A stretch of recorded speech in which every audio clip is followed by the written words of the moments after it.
शहर कायद के मुख्तलिफ इलाकों में फुआर और बूंदाबांदी से मौसम खुशगवार हो गया। शहर का मतला कहीं जुज़वी तो कहीं मुकम्मल अबरालूद है।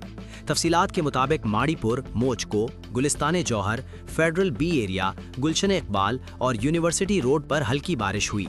महकमे मौसमियात आज कराची में गरज चमक के साथ हल्की से दरमियानी शिद्दत की बारिश की पेशगोई कर चुका है। बारिश के साथ साथ एयरपोर्ट और अतराफ के इलाकों में जालाबारी भी हुई।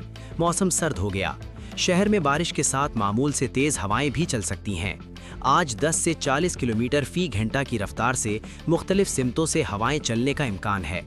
महकमा मौसमियात के मुताबिक आज सुबह हवा में नमी का तनासुब 91%, जबकि हद निगाह 600 मीटर रिकॉर्ड हुई। आइंदा 24 घंटों के दौरान हवा में नमी का तनासुब 45 से 95% रहने की तवक्को है।